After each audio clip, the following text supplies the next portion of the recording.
A morning sun streamed through the grand windows of the Harrison mansion, casting long shadows across the marble floors that Maria Elena Vasquez had been polishing since 5 a.m. Her calloused hands moved in practiced circles, each motion testament to the 3 years she had spent maintaining this palatial home in the hills of Beverly Hills.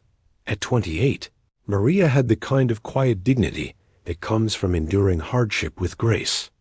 Though the weight of supporting her younger sister's college tuition and her mother's medical bills had etched premature lines around her dark eyes. "Maria, where are you hiding now?" The shrill voice of Mrs. Eleanor Harrison cut through the peaceful morning like a blade. Maria straightened, her spine automatically tensing at the sound. Eleanor Harrison, at 65, was a woman who wore her wealth like armor and wielded her social status like a weapon. Her silver hair was always perfectly coiffed, her designer, clothes immaculate, and her disdain for those beneath her station palpable. "I'm in the foyer, Mrs. Harrison," Maria called softly, setting down her polishing cloth and smoothing her simple uniform. She had learned early in her employment that showing any sign of irritation or fatigue would only invite more criticism. Eleanor's heels clicked imperiously against the marble as she descended the curved staircase, her cold blue eyes scanning. The work Maria had completed. "This banister still has streaks. Do I need to find someone who actually knows how to clean properly?" Her voice dripped with condescension. "Perhaps I've been too generous with your salary. Maybe if you were hungrier, you'd work harder." Maria bit back the response that rose in her throat. The salary Eleanor called generous was barely above minimum wage, and every dollar went toward her family's survival. "I apologize, Mrs. Harrison. I'll clean it again right away." "You certainly will. And while you're at it, my garden club is coming for lunch today. I want this entire first floor spotless. Not your usual half-hearted attempt at cleaning, but actually spotless.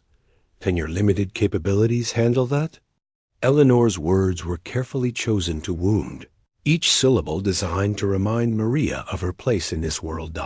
As Eleanor swept away, leaving behind the cloying scent of expensive perfume, Maria closed her eyes for a moment. She whispered a quiet prayer, something her grandmother had taught her years ago. "God, give me strength to endure what I cannot change, and wisdom to see the purpose in my struggles." It was a ritual that had carried her through countless humiliations, though lately she wondered if anyone was truly listening. The sound of a car door slamming outside caught her attention. Through the window, she saw Daniel Harrison stepping out of his black Tesla, his usually pristine business suit wrinkled from what appeared to be a long night at the office. At 32, Daniel carried himself with the quiet confidence of someone who had built his own software empire, separate from his family's old money. There was something different about him compared to his mother, a gentleness in his green eyes that suggested he hadn't let wealth harden his heart entirely. Maria had always found their interactions refreshingly normal. He said please and thank you, remembered her name, and occasionally asked about her family. It was such a stark contrast to his mother's treatment that Maria sometimes wondered if they were truly related. "Good morning, Maria," Daniel said, as he entered, loosening his tie with one hand while checking his phone with the other. "Early start today?" "Yes, Mr. Harrison. Your mother is having her garden club for lunch." Maria gathered her cleaning supplies, preparing to tackle the banister again. Daniel paused, noting something in her tone. "Is everything all right?" Before Maria could respond, Eleanor's voice rang out from the dining room. "Daniel, come here immediately. I need to discuss your ridiculous ideas about the charity gala with you." Daniel's jaw tightened slightly. "We'll talk later, Maria," he said gently, then called out, "Coming, Mother." As she returned to her cleaning, Maria couldn't shake the feeling that something was building in this house, a tension that had been growing for months. Eleanor's treatment of her had become increasingly cruel, and she sensed that Daniel had begun to notice. She wondered how long she could endure this before something would break, and whether that breaking point would cost her the job she desperately needed. The sound of raised voices from the dining room made her pause, though she couldn't make out the words. The tone was unmistakably argumentative. Maria said another quiet prayer and continued polishing, unaware that this day would change everything in ways she could never have imagined. The garden club ladies arrived precisely at noon, their voices filling the Harrison mansion with the kind of polite chatter that barely concealed decades of social competition. Maria moved between the kitchen and dining room like a ghost, ensuring water glasses remained full and appetizers were perfectly arranged. She had learned to make herself invisible during these gatherings. The less noticed she was, the fewer opportunities there were for public humiliation. "Maria!" Eleanor's voice cracked like a whip across the dining room. "The crystal glasses are spotted. How many times must I tell you that streaks are unacceptable when I'm entertaining?" Heat flooded Maria's cheeks as 8 pairs of eyes turned toward her. Mrs. Pemberton, the wife of a prominent judge, raised an eyebrow. Mrs. Whitfield, whose husband owned half of downtown Los Angeles, whispered something to the woman beside her. Maria felt the familiar knot of shame tighten in her stomach. "I'm sorry, Mrs. Harrison. I'll replace them immediately," Maria said quietly, reaching for the offending glasses. "Don't just replace them." Eleanor's voice rose, her face flushing with what appeared to be genuine anger. "This is exactly what I mean, ladies. The help these days has no pride in their work, no attention to detail. Maria here is a perfect example. I've been more than generous with her position, and this is the gratitude I receive." Mrs. Pemberton leaned forward with interest. "It's so difficult to find good help these days. Perhaps she needs more direct supervision?" Eleanor's eyes glittered with malicious pleasure. "You're absolutely right, Catherine. Maria, since you seem incapable of basic tasks, I think it's time for a more hands-on approach to your training." What happened next would replay in Maria's mind for years to come. Eleanor stood and walked to where Maria was carefully removing the glasses from the table. Without warning, she grabbed Maria's wrist, not roughly, but firmly enough to make her intentions clear. "Ladies, observe," Eleanor announced, her voice taking on the tone of a teacher addressing slow students. "This is how one properly holds a crystal glass to avoid fingerprints and streaking." She demonstrated by forcing Maria's hand into an uncomfortable position, her grip tight enough to leave marks. "You see? It's not complicated, but it does require someone who actually cares about doing quality work." The room fell silent except for the soft ticking of the grandfather clock in the corner. Maria felt tears burning behind her eyes, but refused to let them fall. She had endured 3 years of Eleanor's cruelty, but this public degradation cut deeper than anything before. She was not just a person being criticized for her work. She was being displayed like an object lesson in proper servant management. "I understand, Mrs. Harrison," Maria managed to say, her voice barely above a whisper. "Do you?" Eleanor's grip tightened. "Because your work suggests otherwise. Perhaps I've been too soft with you, too understanding of your circumstances." Mrs. Whitfield cleared her throat uncomfortably. "Eleanor, perhaps we should—" "No, Patricia. This is important." Eleanor's voice had taken on a fervent quality that suggested she was enjoying this more than anyone should. "Maria needs to understand that charity has its limits. I've kept her employed, despite numerous complaints from my friends about her work. I've overlooked her obvious limitations because I believe in giving people opportunities they might not receive elsewhere." Each word was a calculated blow, designed to remind everyone present, including Maria, of the vast gulf between their social positions. Maria felt something inside her chest beginning to crack, not from anger, but from a deeper wound. This wasn't just about spotted glasses or imperfect cleaning. This was about Eleanor's need to assert her dominance, to remind everyone of her power over those she deemed beneath her. The sound of footsteps in the hallway made everyone turn. Daniel appeared in the doorway, his expression unreadable as he took in the scene, his mother gripping Maria's wrist, 8 society women watching with varying degrees of discomfort and fascination, and Maria's face burning with humiliation. "Mother," he said quietly, "what's going on here?" Eleanor released Maria's wrist, but kept her chin raised defiantly.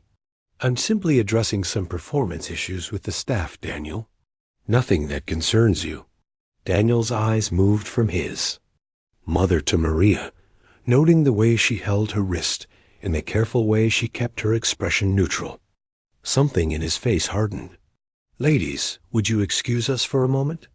I need to speak with my mother privately." The garden club members exchanged glances, sensing the sudden tension in the room. Mrs. Pemberton began to rise. "Perhaps we should—" "No need to leave," Daniel said firmly. "This will just take a moment." He looked directly at his mother. "Mother, I'd like a word with you in the study." "No." Eleanor's face flushed deeper. "Daniel, I'm entertaining guests. Now, Mother." His voice carried an authority that Maria had never heard before. Quiet but absolutely unmistakable. As mother and son left the room, Maria stood frozen, still holding the crystal glasses, acutely aware of the 8 women whose afternoon entertainment had just been interrupted. The silence stretched until Mrs. Whitfield finally spoke. "Dear, why don't you just continue with your work? We'll pretend this never happened." But Maria knew that pretending wouldn't erase what had just occurred. As she mechanically began replacing the glasses, she could hear the sound of raised voices from the study, Daniel's measured tones punctuated by Eleanor's increasingly shrill responses. Something fundamental had shifted in the Harrison household, and Maria had the unsettling feeling that her quiet, invisible existence was about to become much more complicated. Through the window, she caught sight of her reflection in the polished silver tea service and barely recognized herself. When had she become someone who accepted such treatment? When had survival become more important than dignity?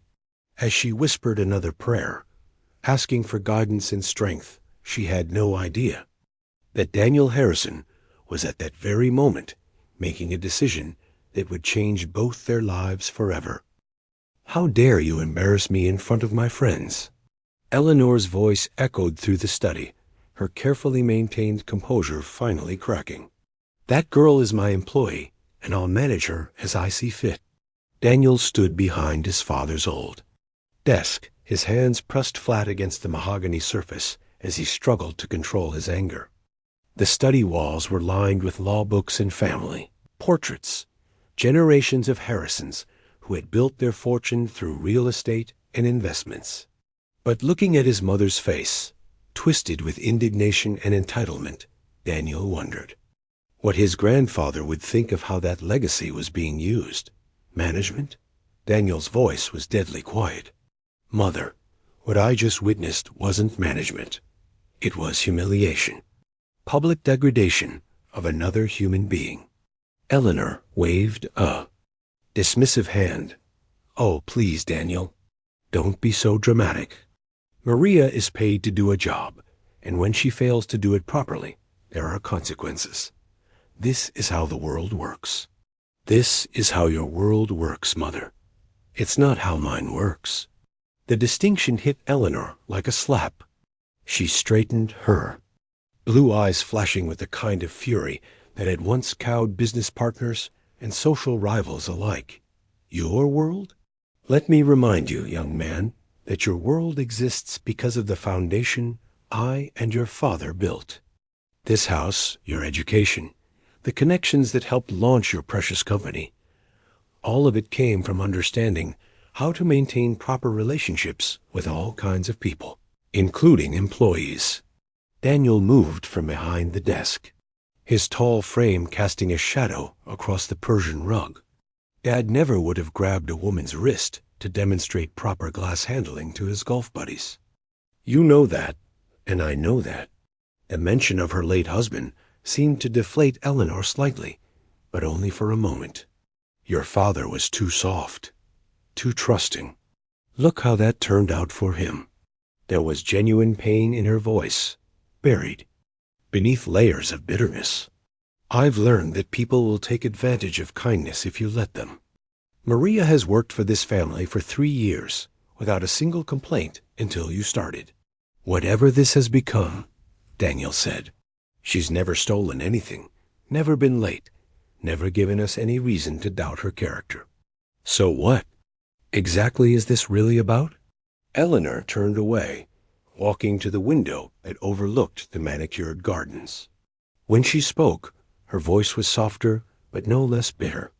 You don't understand, Daniel. People like Maria, they look at what we have and they think we don't deserve it. They think we're just lucky, that we haven't worked for anything. I see it in her eyes sometimes. Judgment. Like she's better than us somehow.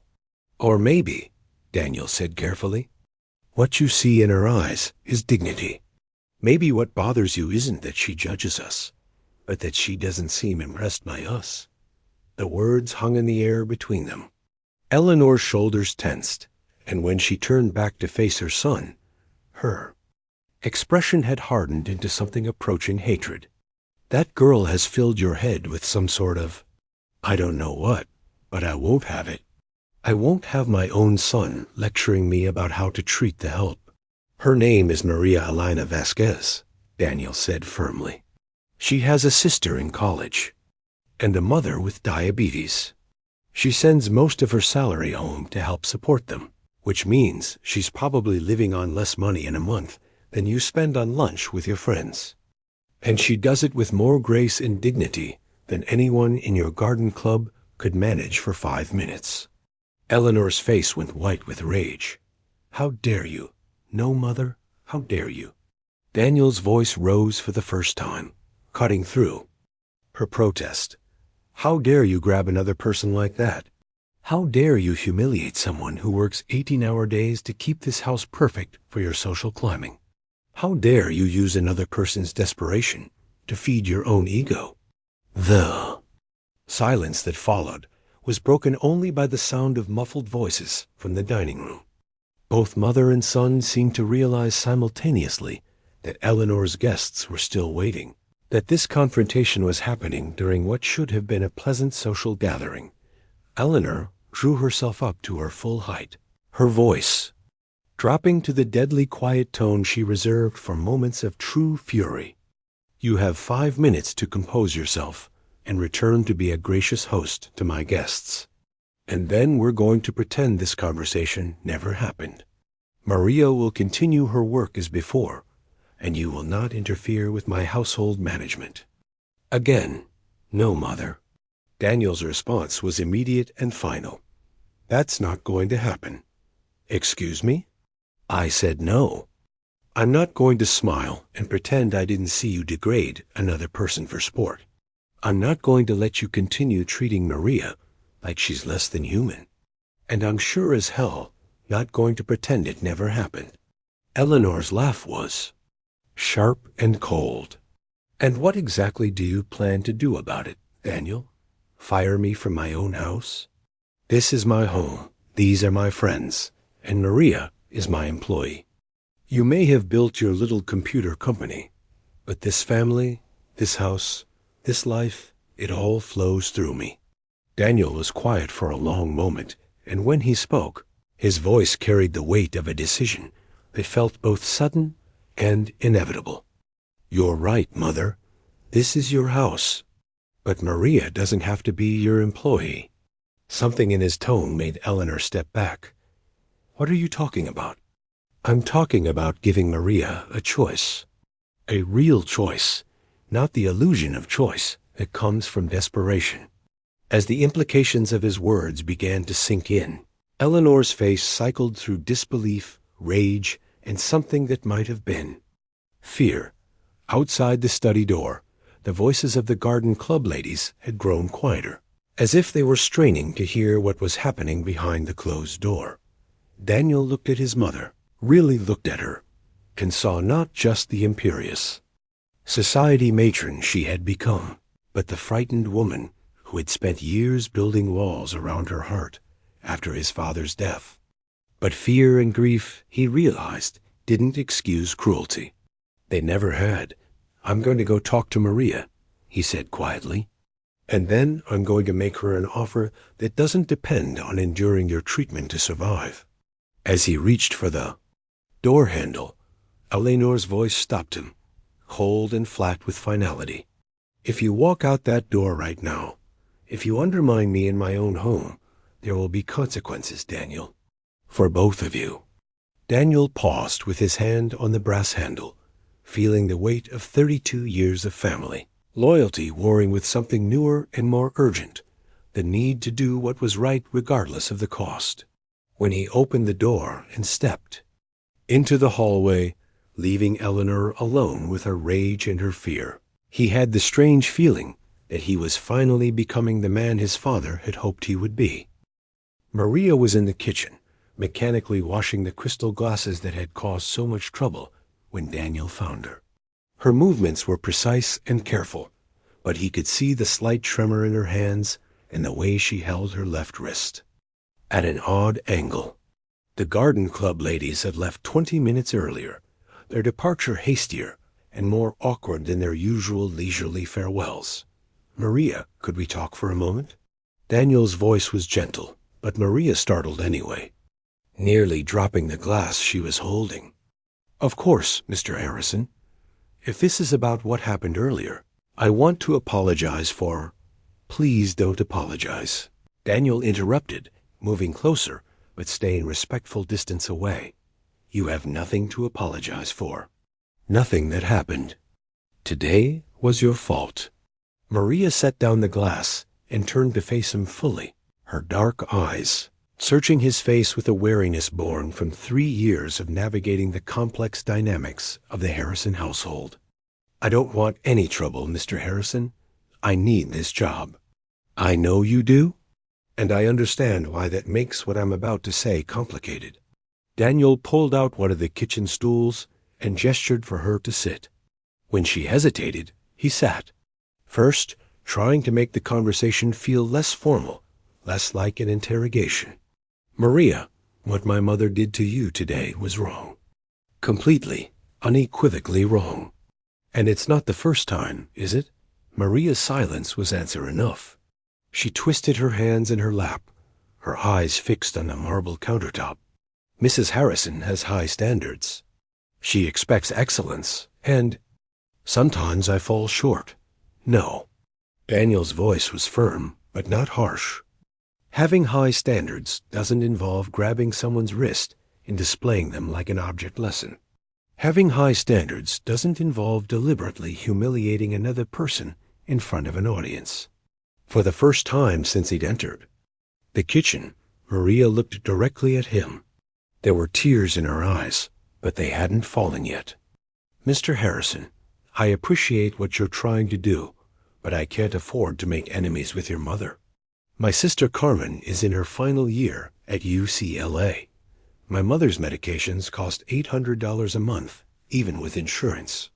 I send home every penny I can spare, and even then—" She trailed off, but Daniel could fill in the rest. Even then it wasn't enough. Even working 18-hour days for wages that barely covered her own basic needs, she was still fighting a losing battle against the relentless mathematics of poverty. "What if I told you there was another way?" Daniel asked carefully. "What if you didn't have to choose between your dignity and your family's survival?" Maria's laugh was soft and bitter. "Mr. Harrison, I've been making that choice every day for 3 years. There is no other way. Not for people like me." "People like you?" "People without college degrees. People without connections. People who clean houses and wash dishes and hope their employers don't decide they're disposable." Maria's voice gained strength as she spoke, the careful neutrality she maintained around Eleanor cracking slightly. "People who can't afford to quit jobs when their bosses treat them badly because there might not be another job waiting." Daniel was quiet for a long moment, processing the weight of what she had just shared. He had always known, intellectually, that economic desperation limited people's choices.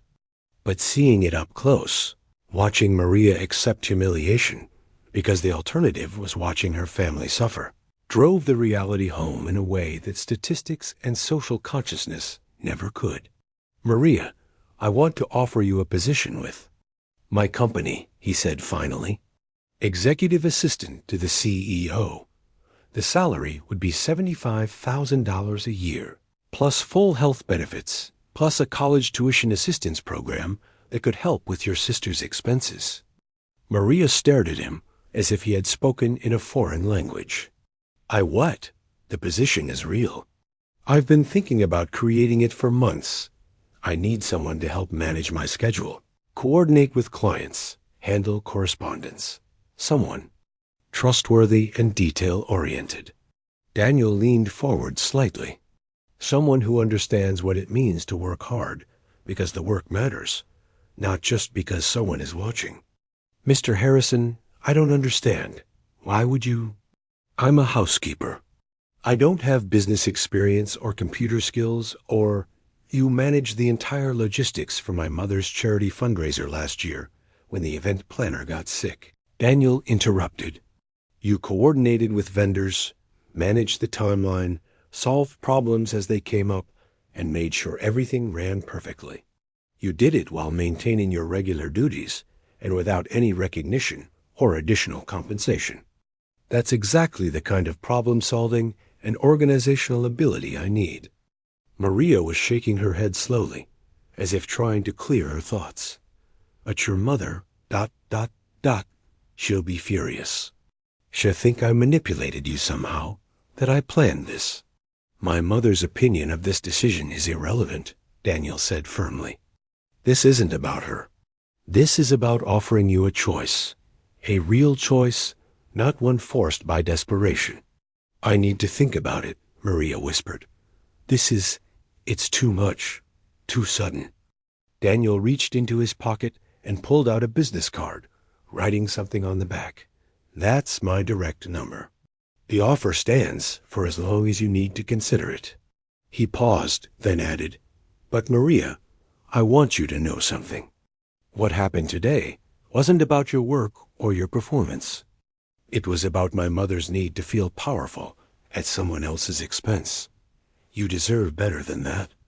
Everyone does." As Daniel left the kitchen, Maria sat alone with the business card in her trembling hands. For 3 years, she had prayed for a way out of her situation that wouldn't involve abandoning her family's needs. She had asked God for strength to endure, for wisdom to navigate Eleanor's moods, for patience to last long enough for Carmen to graduate and her mother to get better. But she had never prayed for this, for someone to see her as more than just the help for an opportunity that could change everything. Looking at the card, she whispered a prayer of gratitude mixed with terror, because she understood that accepting Daniel's offer would mean more than just changing jobs. It would mean believing that she deserved better, that her dignity had value, that she was worth more than her ability to endure mistreatment. The sound of Eleanor's heels clicking across the marble floor in the distance reminded Maria that she still had a choice to make, and that whatever she decided would have consequences she couldn't fully predict. But for the first time in years, the choice felt like it was truly hers to make. 3 months later, Maria Elena Vasquez stood in the floor-to-ceiling windows of Daniel's office on the 32nd floor of the Harrison building, watching the morning sun paint the Los Angeles skyline in shades of gold and pink. She wore a navy blue blazer she had purchased with her first paycheck, not expensive by some standards, but the finest piece of clothing she had ever owned. Her hair was styled professionally, and she carried herself with the quiet confidence of someone who had discovered she was capable of far more than she had ever imagined. "The Morrison meeting has been moved to 2:30, she said, turning back to Daniel, who was reviewing contracts at his desk. "And the Charity Foundation wants to schedule a preliminary discussion about the scholarship fund next week." Daniel looked up from his papers, still occasionally startled by the transformation in Maria. It wasn't just the professional clothing, or the newly confident way she carried herself. It was something deeper. A careful neutrality she had, maintained for 3 years, had been replaced by genuine engagement and enthusiasm. Perfect. What's our timeline looking like for the scholarship applications? I've coordinated with 3 universities so far: UCLA, USC, and Cal State Northridge. All have programs for first-generation college students. We should be able to launch the first round of scholarships for the fall semester. Maria consulted her tablet, her movements efficient and practiced. In 3 months, she had mastered software that would have taken her years to learn if she had been trying to figure it out alone. Carmen submitted her application for the graduate program extension, by the way. She wants to thank you personally when she's in town next month. The scholarship fund had been Daniel's idea, but Maria had been the one to research programs, contact universities, and create the application process.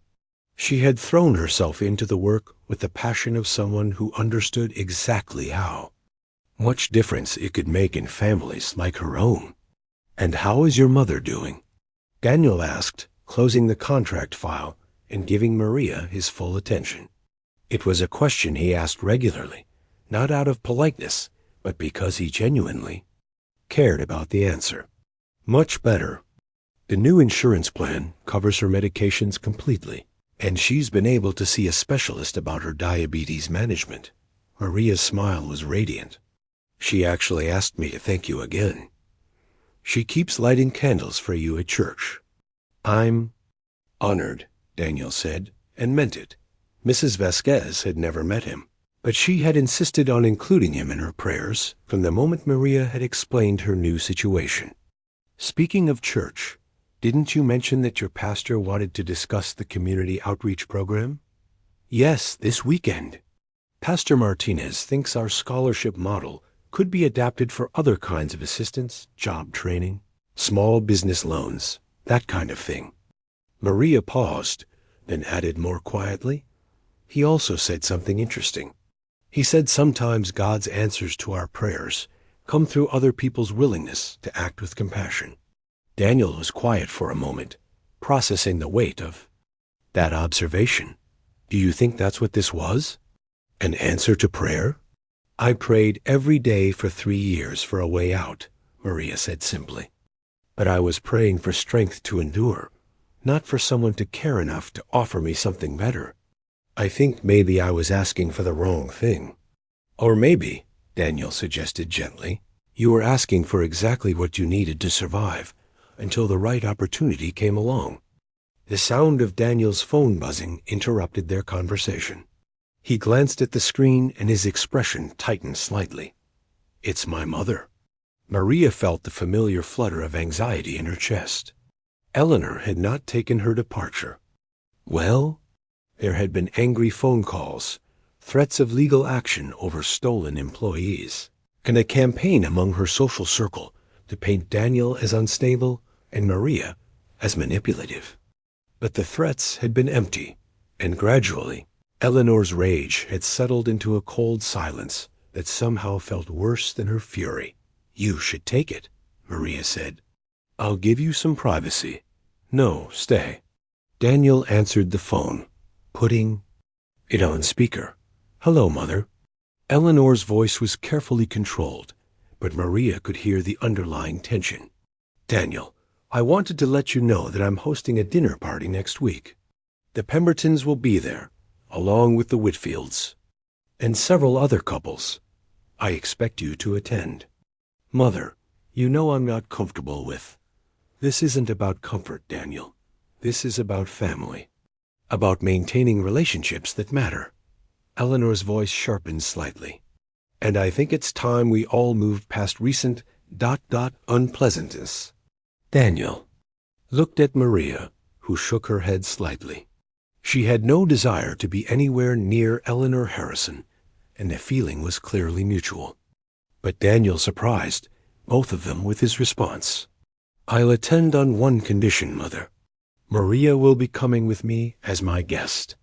The silence on the other end of the line stretched so long that Maria wondered if Eleanor had hung up. When she finally spoke, her voice was arctic. "Daniel, that is completely inappropriate. These are my friends, my social circle. And Maria is my colleague and my friend," Daniel interrupted firmly. "If you want me there, she comes with me.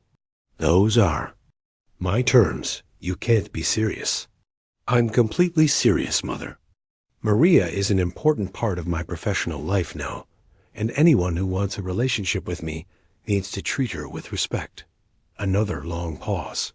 When Eleanor spoke again, her voice had the careful quality of someone making a strategic retreat. "Very well. But I expect appropriate behavior from both of you." "Of course," Daniel said evenly. "We'll see you next Thursday at 7. After he hung up, Maria stared at him in shock. "Daniel, you can't be serious. Your mother will spend the entire evening trying to humiliate me, and now her friends will think I'm some kind of gold digger who manipulated you into—" "Maria." Daniel's voice was gentle but firm. 3 months ago, you told me you'd been making a choice between dignity and survival every day for 3 years. Now you have the luxury of a different choice. You can choose dignity without worrying about survival, but only if you're willing to claim it." Maria looked out the window again, at the sprawling city below. Somewhere down there was the small apartment she now rented in a safe neighborhood where she could afford to keep the lights on and buy fresh groceries. Somewhere down there was a life where she was valued for her mind and her contributions, not just her willingness to endure mistreatment. "What if I'm not ready?" she asked quietly. "What if I go to that dinner and I freeze up or say the wrong thing, or prove that your mother was right about me all along?" Daniel stood and joined her at the window. "Then you'll be human. You'll make mistakes like everyone else does. But Maria, you've spent the last 3 months coordinating million-dollar deals, managing complex schedules, and solving problems I didn't even know existed.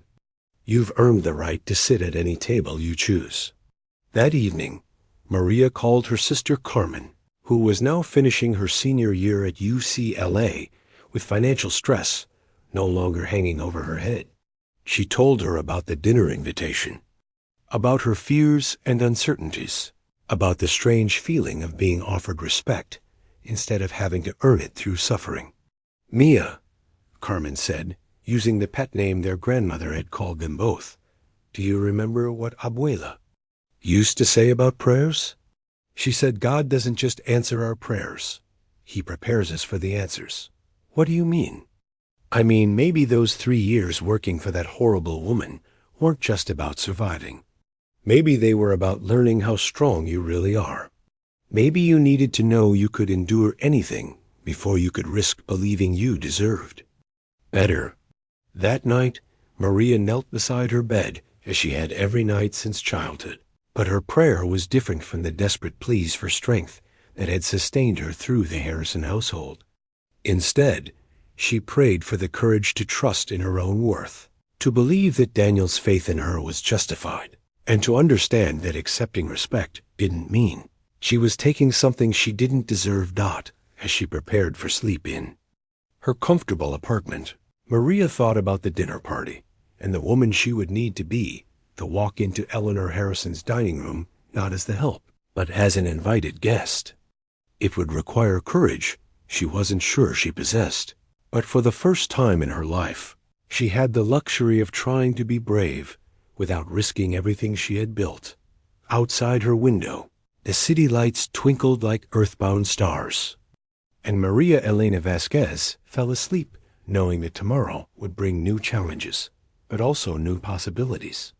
She had learned that sometimes God's greatest gifts come disguised as impossible choices, and that dignity, once claimed, becomes a foundation strong enough to build a completely different kind of life upon.